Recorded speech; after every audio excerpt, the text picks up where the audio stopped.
Salam Pagui, j'espère que tu vas bien. Bienvenue à toi dans ce nouveau format vidéo que je suis en train d'expérimenter. Depuis le mois de mai 2017, j'ai décidé de consacrer ma vie à la rencontre avec ma caméra. Ma caméra, où est-ce qu'elle est?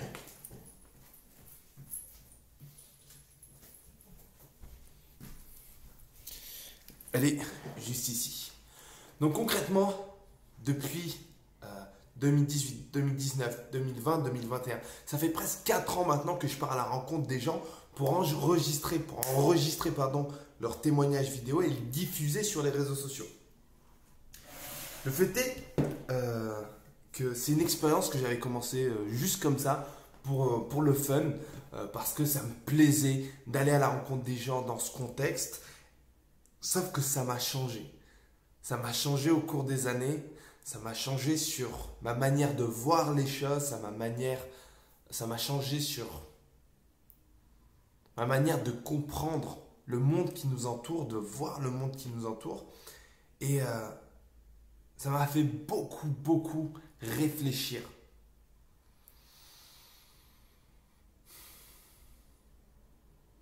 Et je pense que ça va être le sujet de cette première vidéo, de ces vidéos qui sont filmées totalement en impro. Il n'y a rien de calculé, il n'y a rien de trop préparé. J'avais juste envie de partager ces choses-là avec vous, en toute simplicité.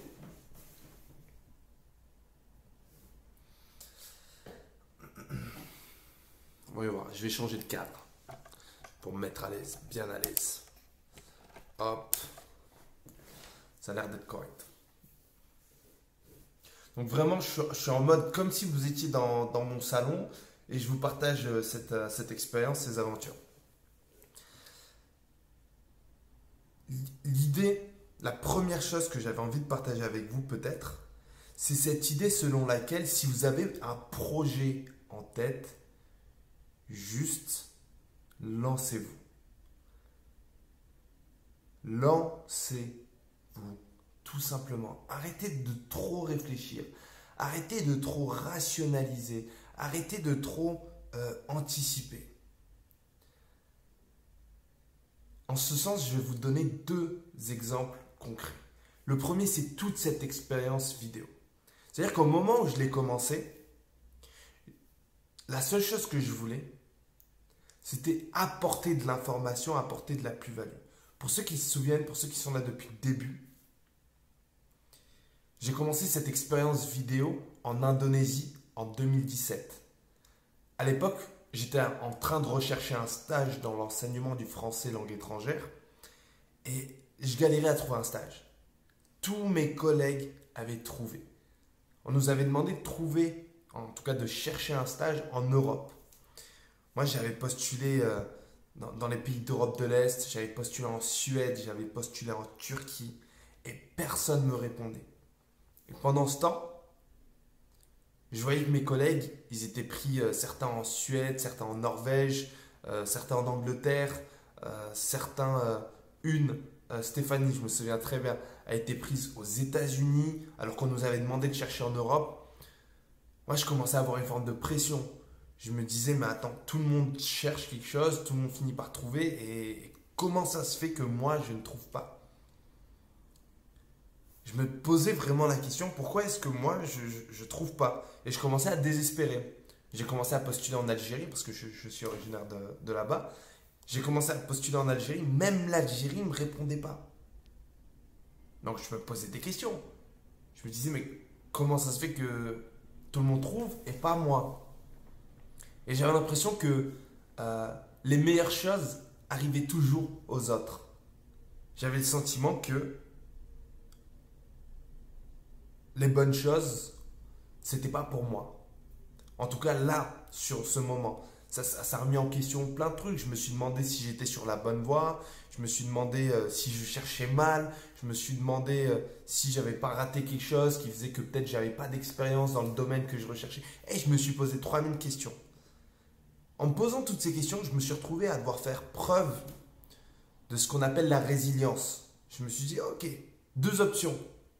Soit je me laisse abattre par le fait que je ne trouve pas de stage, soit je vais aller chercher au fond de moi quelque chose qui me permettrait de me débloquer tout seul de cette situation.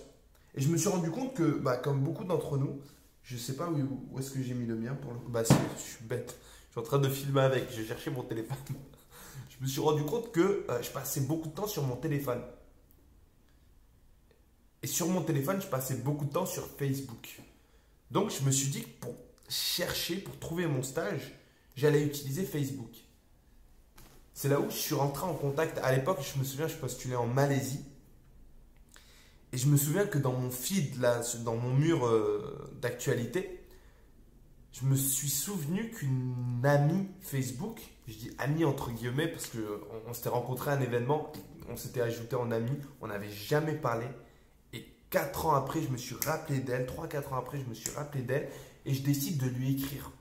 De lui écrire, pourquoi? Je vous disais que j'étais en train de postuler en Malaisie à ce moment-là. Je décide de lui écrire parce que je me suis rappelé qu'il y a plusieurs semaines auparavant, elle avait posté la vidéo d'un vieux monsieur. Un vieux monsieur qui avait l'air d'être typé indonésien ou malaisien. Je lui ai écrit, lui disant que je recherche un stage dans cette région du monde et que comme on dirait qu'elle y est déjà partie, je voulais savoir comment ça se passait. Et là, elle me répond quoi? Elle me répond... je sais pas qui c'est qui m'écrit, bref. Elle me répond quoi? Elle me répond, tu recherches dans quel domaine? Je lui dis que je recherche dans l'enseignement. Ça faisait des mois que je cherchais et que je ne trouvais pas.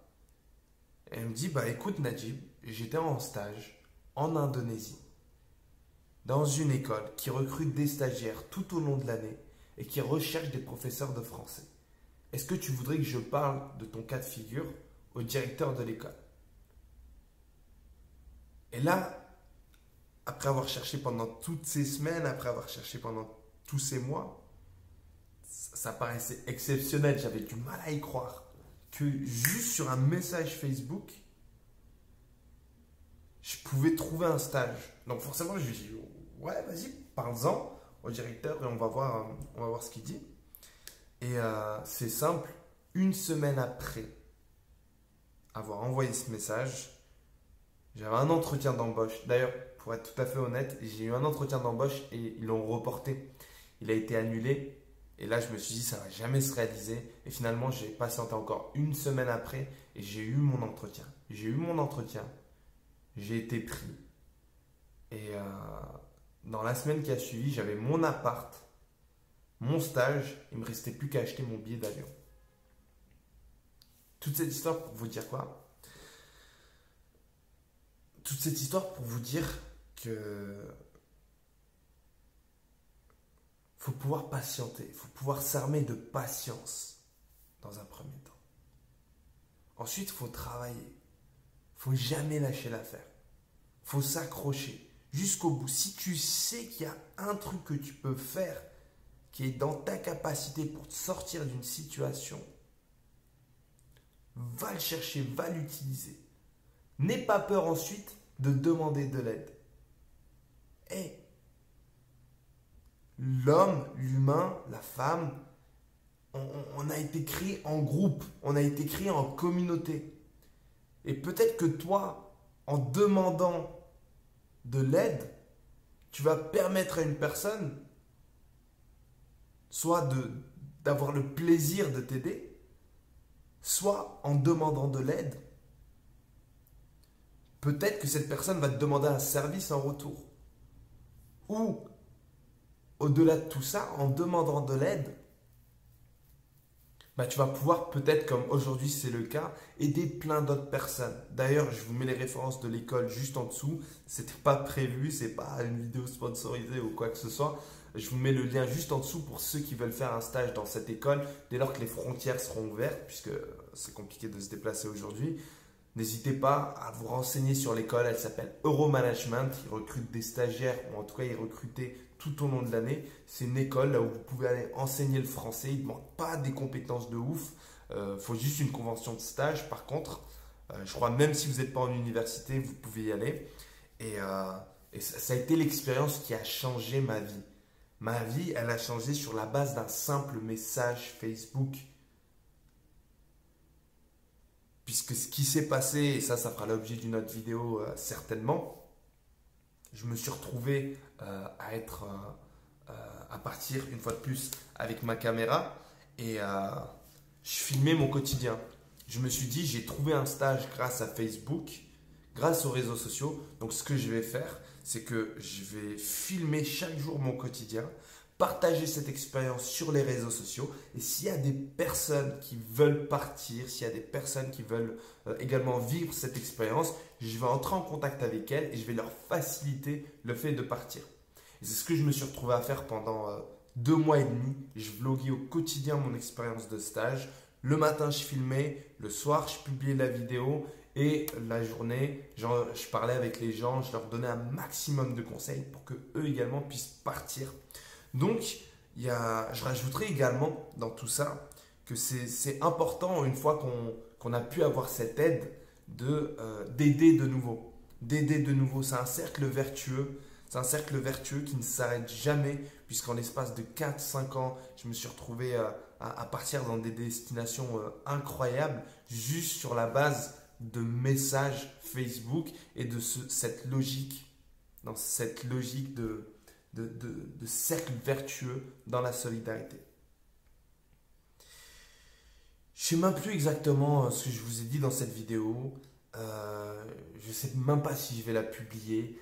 Si je la publie, dites-moi en commentaire ce qui vous a plu, ce qui vous a pas plu, ce que vous souhaiterez voir plus souvent, moins souvent. Vous me dites et ensemble, construisons cette chaîne YouTube. Là, c'est que le début, c'est la toute première. Je la mets comme ça, en espérant que ça puisse aider, débloquer quelqu'un. Et si ça peut débloquer le problème juste d'une personne, tant mieux. D'ailleurs, par rapport à cette histoire de sauver, changer sa vie sur la base d'un message Facebook, je suis revenu en France après 1 an de tour du monde solidaire et humanitaire et je cherchais un emploi. Et j'ai pas réussi à trouver via le site Pôle emploi. J'ai pas réussi à trouver par le biais d'agences d'intérim avec qui je collaborais avant de partir. Et j'ai pu trouver un travail exceptionnel, le travail qui en mon sens me correspondait le mieux, en postant mon CV sur Facebook. Donc un grand merci à toutes les personnes qui ont partagé ce CV, puisqu'aujourd'hui je travaille pour l'ONG Life et dans la communication, et c'est un truc qui aurait jamais été possible en fait, sans tous vos partages.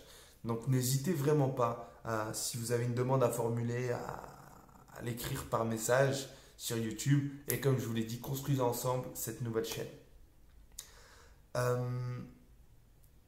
Dans les prochaines vidéos, moi je vais vous parler d'histoires. Je vais vous partager des histoires que j'ai pu vivre dans les coulisses, des choses qui ne sont pas apparues ni dans ma caméra, ni des choses que j'ai écrites dans mes livres. D'ailleurs, je vous mets le lien Amazon vers mes livres. J'en ai écrit 4 sur toute cette histoire folle.